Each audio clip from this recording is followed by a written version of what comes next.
Ketika ular ketemu sama ular itu kadang lucu gitu ngeliat mereka berantem. Tapi di sini ular yang dimaksud bukan ular hewan ya, melainkan manusia yang sifatnya kayak peribahasa ular yang punya pikiran licik dan manipulatif. Seperti yang kita lihat di sini, di mana perang yang terjadi masih memiliki koneksi di antara si suster nakal dengan si Wayne lagi. Dengan rencana Wayne yang memang ingin memakan faksi Levetia, di sini dan hampir saja digagalkan oleh si suster. Kalau bukan karena si Raja Gruyere yang memang menyetujui rencana si Wayne. Itu beruntung banget sih. Kalau gagal rencananya ini, cerita bakal terseret terlalu lama kan nantinya. Dan cerita lain nggak kesampaian lagi. Selamat datang di pembahasan anime, dan sekarang gue akan membahas anime Tensei Ouji no Okaji Koukasai Seijutsu episode ke-10. Di episode ke-10 di sini kita bisa melihat peperangan di antara kota Melstar sudah selesai dan akhirnya bisa kembali ke keadaan politik Wayne dengan tetangganya yang sudah menjadi bagian dari negaranya, yaitu Kerajaan Marden yang sekarang sudah menjadi wilayah Narta. Namun ternyata tidak semudah itu terjadi ya, karena masih ada orang yang di kerajaan lain yang memang mengincar Kerajaan Marden. Meskipun belum atau tidak terlihat, tapi sudah dipastikan kalau mereka masih mengincar daerah Marden dan Narta sekarang ini.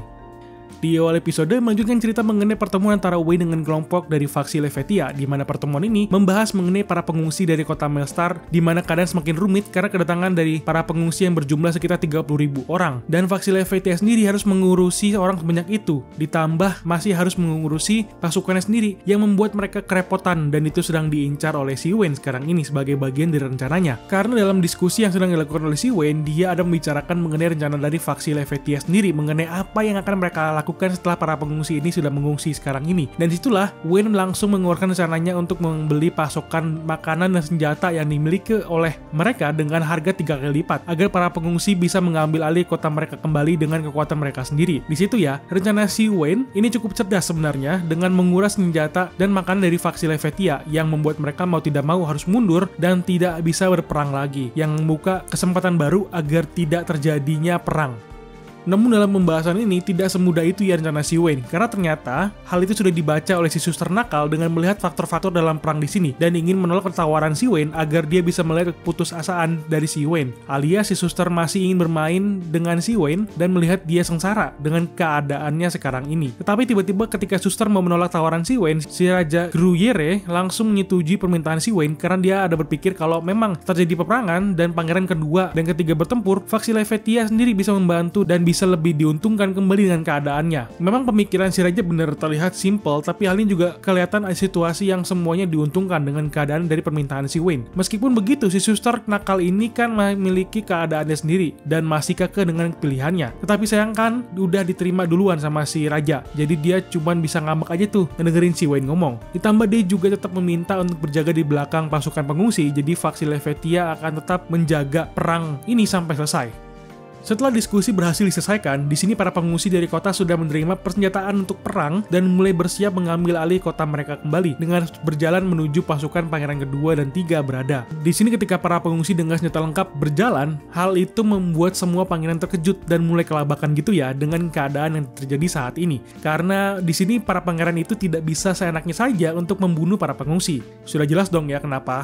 Karena jika mereka ingin maju terus dan membunuh para pengungsi, hal itu sudah membuat nama mereka menjadi jelek dan membuat masyarakat tidak percaya lagi dengan mereka. Jadi pilihannya adalah dengan bernegosiasi antara keduanya, dan itulah yang sedang diincar oleh si Wayne. Dengan negosiasi dengan semua orang penting yang terlibat, apalagi dengan kemunculan Lowa dan wali kota atau pemimpin kota Melstar sendiri sebagai aksi dan penyelenggara. Atau bisa dibilang si wali kota itu juga sebagai korban ya, karena dia akan terusir keluar yang membuat dia ini jadi korban juga.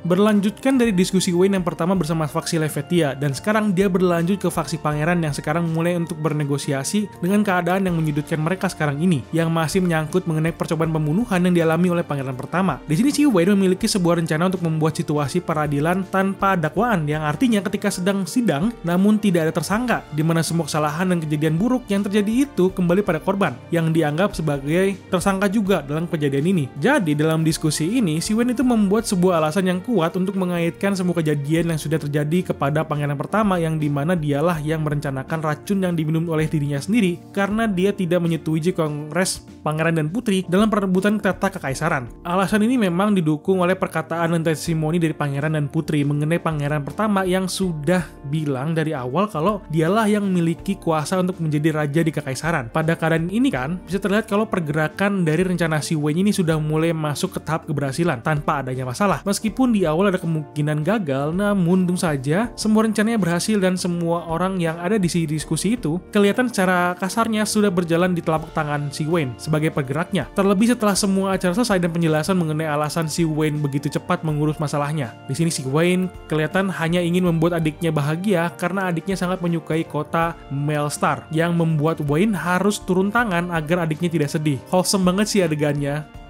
Lalu setelah Wayne kembali ke Narta, bukan cerita drama ya kalau tiba-tiba nggak ada masalah. Karena di sini ketika Wayne sedang membicarakan situasi negaranya yang mulai maju akibat kedatangan Marden yang sudah menjadi bagian dari kerajaan sekarang ini, di mana ekonomi Marden juga semakin maju akibat ide Wayne yang menjual barang impor dari kekaisaran dan menjualnya lagi ke daerah yang membenci kekaisaran dengan merubah mereknya saja agar bisa diterima oleh negara konservatif lainnya, seperti negara para elit suci. Akibat hal inilah, kerajaan Narta dan Marden yang sudah cukup berkembang sudah pasti sedang dalam pantauan kerajaan lain dengan mencari masalah atau butiran-butiran kesalahan dari negara ini agar bisa mencari celah untuk menekan kerajaan Narta dan Marden di sini. Seperti utusan dari kerajaan yang sudah kita lihat rajanya, yaitu kerajaan Soljes yang memang sudah mencari kesalahan dan sedang mencari kesalahan dalam kerajaan Narta dan Marden ya. Dan seperti gaya lama di mana si Wayne diundang untuk ke acara kerajaan Soljes, sama seperti cerita yang lalu di mana pasti di acara ini ada sesuatu yang tersembunyi atau ada aja nanti rencana mematikan dan menanti si Wayne.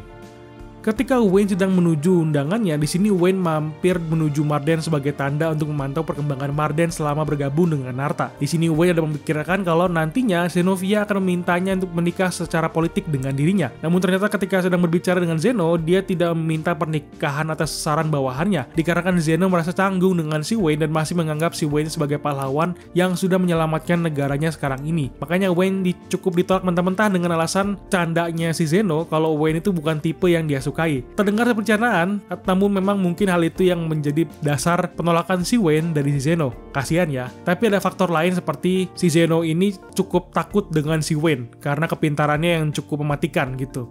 Di ending juga ada percakapan yang cukup menarik perhatian, yaitu adalah masalah dengan kerajaan Delunio, di mana kerajaan tersebut memiliki peraturan yang cukup ketat dengan pengaruh dari kekaisaran. Jadi ketika Narta dan Marden mengekspor barang ke kerajaan tersebut, terjadilah masalah di mana kerajaan di sana cukup mengerti kalau barang-barang yang ada di ekspor itu adalah barang dari kekaisaran. Jadi mereka kelihatannya memang mencari masalah dengan mengirim peringatan ke Narta dan Marden. Dan sekarang ini, di endingnya, mereka malah mengirimkan Perdana Menteri Delunio datang ke Marden sendirian, atau mungkin dengan rajanya, yang cukup muda sekarang ini. Dimana hal ini sebenarnya menandakan ada tekanan dari Delunio nantinya untuk Marden dan Narta akibat ekspor barang yang sedang mereka lakukan, sebagai pertanda atau mungkin malahan itu yang menjadi dasar perang nantinya dengan para elit suci lagi, atau ini memang rencana dari si suster nakal itu lagi ya, kemungkinan ketika melihat faktor-faktor yang bekerja di sini.